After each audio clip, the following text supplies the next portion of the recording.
Okay. Hi, everyone. My name's Adam Valkin. I'm a managing director at General Catalyst.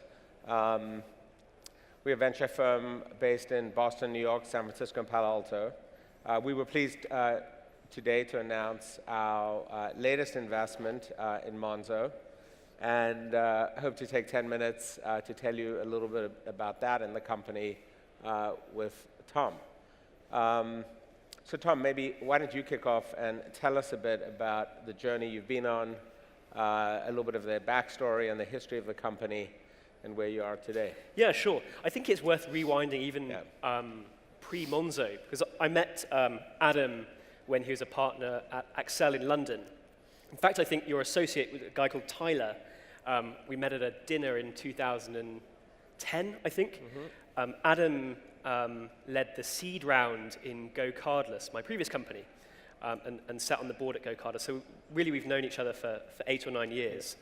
And starting Monzo back in 2015, I went and pitched Adam, and he told me he was busy with something else, and pitched him again and pitched him again. But 3.5 years later, I'm absolutely delighted to be partnering with Adam again and have him and General Catalyst lead the round that was announced this morning, along with Accel, who came in. Again, feels a little bit like putting the band back together. Yeah. Sonali from Accel and Adam will be joining us in invest, and super happy to have them on board. Thank you. So, Tom, when you first came to sit with us in our New York office in 2015, you had grand visions about building a new bank from the ground up with your own technology stack, and a bank built with transparency and really with the customer in mind. And I remember you saying specifically, I want to build a bank that people that I know would want to use. Yeah. Can you talk a little bit about that vision and how that has played out over the past 4 years? Yeah. So I think there are two aspects, really. The first is, as you mentioned, building a bank for ourselves and our families and our friends, really. Almost a selfish vision. The fact that all of the people that I know and I care about have to use these things called banks, and they don't seem to have been built in the 21st century for human beings. They seem to have been built hundreds of years ago to sell financial products with the customer as an inconvenience or an afterthought. And really, we wanted to create a service that lived on the home screen of the mobile phone and provided the kind of ease of use and the kind of service that you'd expect from someone like Amazon or WhatsApp or Uber. These services that improve our lives day to day in some small amount. So that was the first thing. It was almost a selfish vision that we wanted to create something for ourselves and our families, and now it's scaled to over 1 million customers. But the second thing I think is important is this move from full-service banking, the idea that you sign up very young for a current account or a credit card, and you get the mortgage, you get the savings account, the investment account, and the pension, all from one bank, I think is over. I think we're moving to an era of marketplace banking, of a platform bank, where you have a hub, which might be the current account, and you plug in the spokes, which might come from third-party providers, which might themselves be savings accounts, and we have one coming today or tomorrow, I think, on Monzo. It might be an insurance product, it might be a mortgage, but becoming a kind of ecosystem of banking rather than a full-service bank. I think that was something we fundamentally believed and we still believe. So you talk about a new kind of banking product and customer love and frequent engagement, but maybe explain how the average Monzo customer interacts with Monzo and how that is sort of manifest in their online behavior. Yeah, so the first thing to say, I think, is the Net Promoter Score is probably a good place to start. The average Net Promoter Score for a UK bank, you can guess, about 0. If the bad ones are about -15, the good ones are about +15. Last month's Monzo's Net Promoter Score was +80. And I think that's just a testament to the amount of love we get from our customers because of the amazing service and the app. The average customer opens the app about 15 times a day. We have about just over a quarter of people are putting their salary in at the moment. The average user, I think, today has about 16 or 17 friends also on Monzo, speaking to that network effect. I don't think banks historically have really thought about network effect, but actually if you're saving with friends, if you're splitting bills with groups of friends or splitting house bills with family, there is a real network effect in finance. So I think that's a difference as well. Yeah, and can you talk a little bit about the sort of community, the online communities and forums that Monzo uses to engage with their customers, think about product roadmap, pricing, features, and what the impact of that has been? Yeah, absolutely. So building a bank with our customers has been something that's been absolutely central from day one. In fact, one of our early marketing lines was, help us build the kind of bank that you'd be proud to call your own. And so our first probably 5,000 users had to actually come to our office physically to collect a card and hear a rambling speech from me about what we were trying to achieve. Now we have an online community with 40 or 50,000 people. We use social media. I mean, Twitter is sort of crazy, especially today. And we're always running split tests, A/B tests, and focus groups, getting people into the office to talk about the kinds of features they want.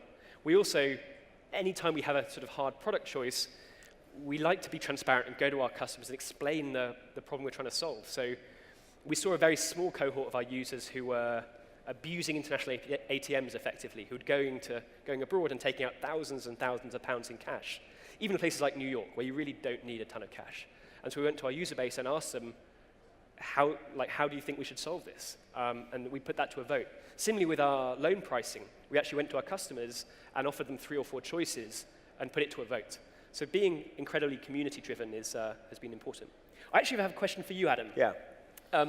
So I think it's amazing that for the first time, I think, ever, we have 3 European companies all in the same segment, Revolut, N26, and now Monzo, who've raised significant amounts of funding, all in a similar-ish space, sort of personal finance. I think, at least to my memory, in recent times, it's the first time that 3 European companies all in the same area have really raised that amount of financing.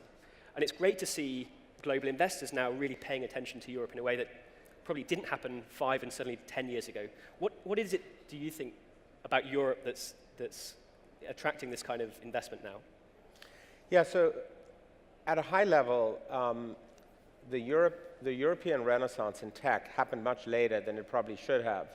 The key issue was that when the sort of bubble burst 2000, 2001, Europe got stuck with this huge hangover from this sort of late 90s bubble without having actually have benefited from the party.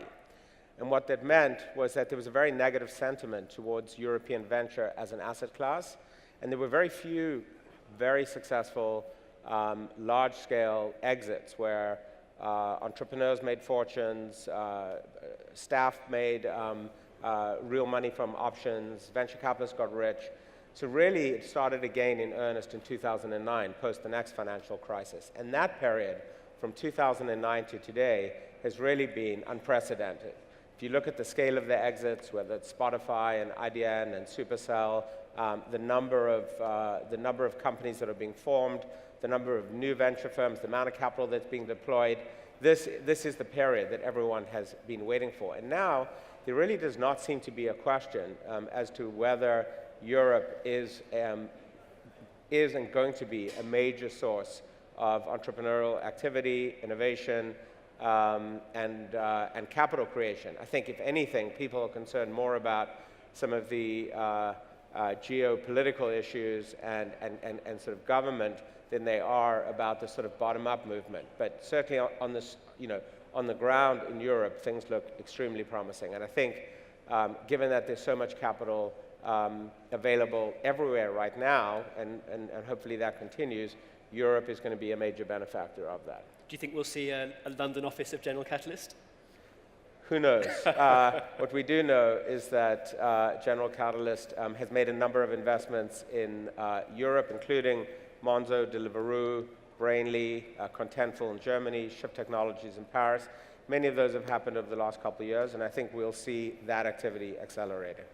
Can I ask one question? Yeah. Since I'm the numbers guy and the banker, and how do you compare in terms of metrics? I don't know what you report to the market. Yesterday we had the number of accounts for N26 and Revolut. Like any numbers you share on how many customers you have or how many credit cards are issued? Yeah, so we hit 1 million, so we're UK only, which is a difference.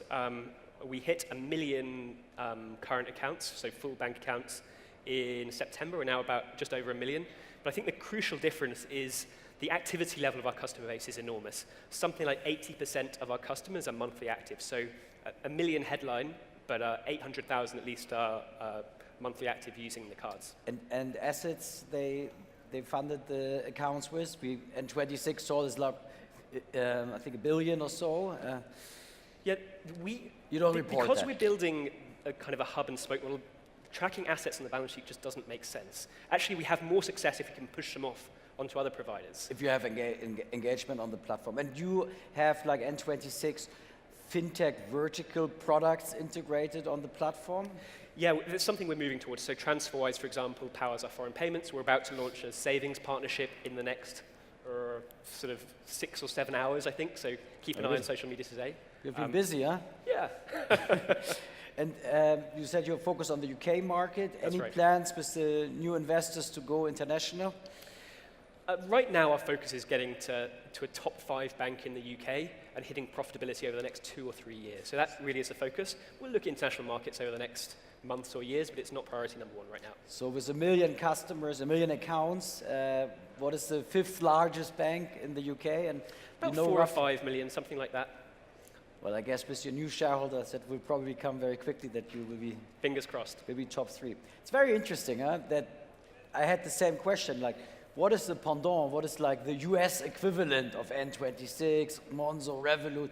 It doesn't really exist in the US, no? Yeah, back in the day it was probably simple.com, but they never really got to scale. I think Chime are probably the closest at the moment. Do you think the US banking system is even harder to break in than the European, or are they just not as ballsy as our European entrepreneurs? That might be true. I think the regulatory environment makes it harder. It's tougher. It's hard. I don't think there's been a new bank charter in the last 10 years or so. And in Europe, on the regulation side, is there something which needs to change for your business to grow even faster? Any recommendation for our politicians? I think the B word is probably top of everyone's mind at the moment, but maintaining a border-free trade might be helpful, but the people have spoken, it seems like. Wonderful.